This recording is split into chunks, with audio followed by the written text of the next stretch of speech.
자, 이제 어제 오늘 벌어진 일들은 대부분 좀 살펴본 것 같습니다. 그렇다면 앞으로는 어떻게 될지 최강 아산정책연구원 부원장의 생각을 좀 들어보도록 하겠습니다. 네. 자, 어서 오십시오. 네, 안녕하십니까. 지금 뉴스 진행 중에요. 네. 트럼프 대통령이 트위터에 글을 하나 올렸다고 하는데요. 그 내용이 지금 들어왔는데 오늘 김계관 부상이 발표한 담화에 대해서 따뜻하고 생산적인 담화다. 아주 좋은 뉴스다. 이렇게 얘기를 했다고 그래요. 네. 물론 생각 안 해보셨겠지만 일감은 어떤 느낌이 드십니까? 결국 대화의 문 열어두겠다. 자기가 기선을 지금 제압한 셈이다라고 이제 좀 약간 그런 걸 보면서 계속 북한을 또 테스트할 거라고 생각을 합니다. 또 이 한 번의 트위터가 아마 트럼프 대통령의 최종적인 생각은 아닐 거고요. 네. 이 김계관 부상의 이번에 오늘 담화 같은 경우는 사실 굉장히 이례적이고 제가 기억하기에 이렇게 북한이 굉장히 수세적인 입장으로 담화를 발표한 거는 76년 판문점 도끼 만행 이후에 아마 가장 높은 수준의 유감 표명이 아니겠는가라는 그런 생각이 들 정도입니다. 따라서 미국으로서는 이 판세를 결코 깰 생각은 없다. 전 세계가 바라보고 있는 상황이니까 판세를 깨고 싶은 생각은 없다.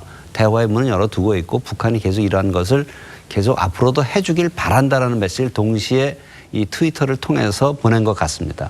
뭐 양쪽의 반응을 보면 판을 완전히 깨지 말자는 분위기는 확연히 드러나는데 그렇죠. 조금 분리해서 그럼 질문을 좀 드려보겠습니다. 일단 6월 12일 회담은 어떻게 될까요, 그럼? 6월 12일 회담 현재 상태에서는 아마 개최가 안 되는 거라고 저는 생각합니다. 지금 트럼프 대통령의 입장에서 볼 때 북한이 굉장히 수세적인 입장을 바꿨는데 여기서 딱 또 받아들이게 되면은 너무 쉽게 되는 것 같고 적어도 그 트럼프 대통령이 그 기자회견하면서 얘기한 거는 대화와 행동이 필요하다는 얘기를 했거든요. 따라서 북한을 신뢰할 수 있을 만한 행동을 북한이 취해줘야지만 아마 다음 단계로 갈 수 있을 것 같다는 생각이 들고요. 사실 지금 주도권 싸움이 어떻게 되면은 오늘 어제 서한이죠. 어제 서한이 나오기 전까지만 해도 어떻게 보면 북한이 쥐고 있는 듯한 모습을 보였죠. 그러다가 완전히 판세가 뒤집혔으니까 미국으로서는 급히 갈 필요가 없다.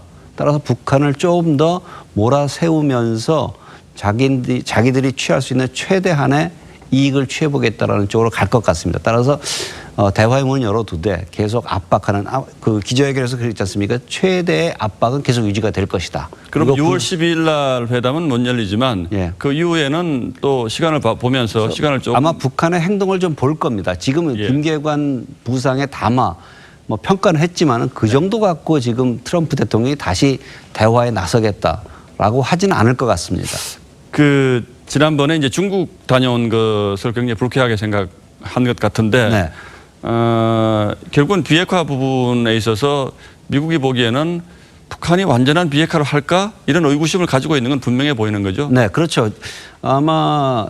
처음에 폼페이오 국무장관이 평양을 갔을 때만 해도 CVID 하겠다라고 얘기를 했는데 그럼 CVID를 하기 위한 조치에 대해서 계속 북한에서 다른 말을 해왔지 않습니까?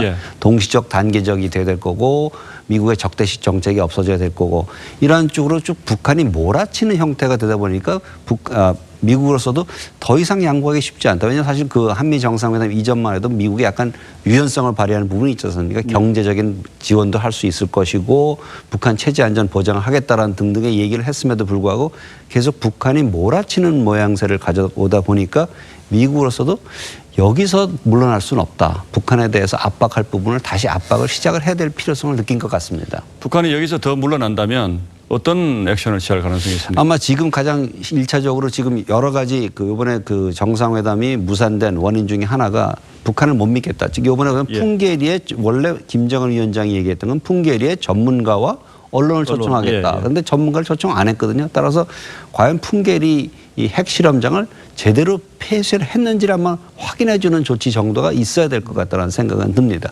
또한 나아가서 미국에게 가장 핵심적인 위협이 되고 있는 ICBM 더 이상 개발하지 않겠다. 모라토리움을 공식적으로 선언한다든가 이 정도의 조치가 있지 않는 이상은 미국으로서 설득 정상회담을 다시 받아들이지는 않을 것 같다는 생각이 듭니다. 어제 우리 정부의 움직임을 보면 이제 트럼프 대통령의 편지 나오는 거 잘 몰랐던 것 같고요.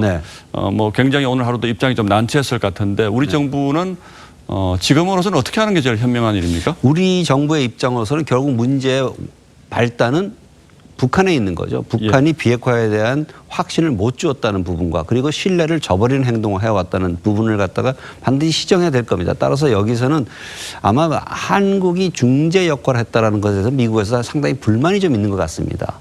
왜 한국이 중재냐? 한미가 공조해서 북한을 비핵화의 길로 끌어내야 되는데 무슨 중재한다는 얘기냐라는 그런 비판적인 여론들이 좀 있었습니다. 따라서 중재의 역할이 아니라 한미 공조를 통해서 북한을 비핵화의 길로 끌어오겠다는 형태의 모습을 보여야 될 것 같다는 생각이 듭니다.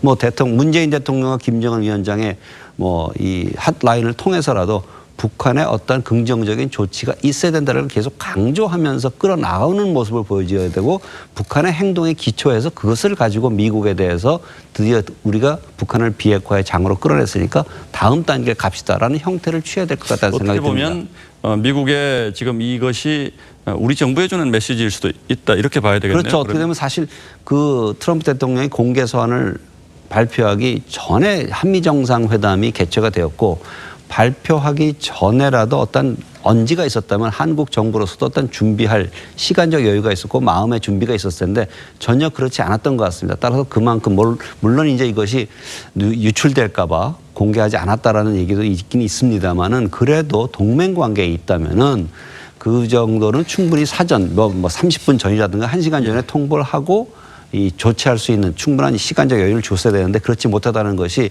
지금 한미 간에 있어 어떤 지금 우리가 빗셀 틈 없이 공조가 튼튼하다라고 얘기를 하는데 과연 그런가라는 걸 한번 되짚어 볼 만한 시점인 것 같습니다. 예, 잘 알겠습니다. 좀 살펴봐야 되겠군요. 네. 최강 아산 정책연구원 부원장의 말씀이었습니다. 자, 오늘 고맙습니다. 네, 감사합니다.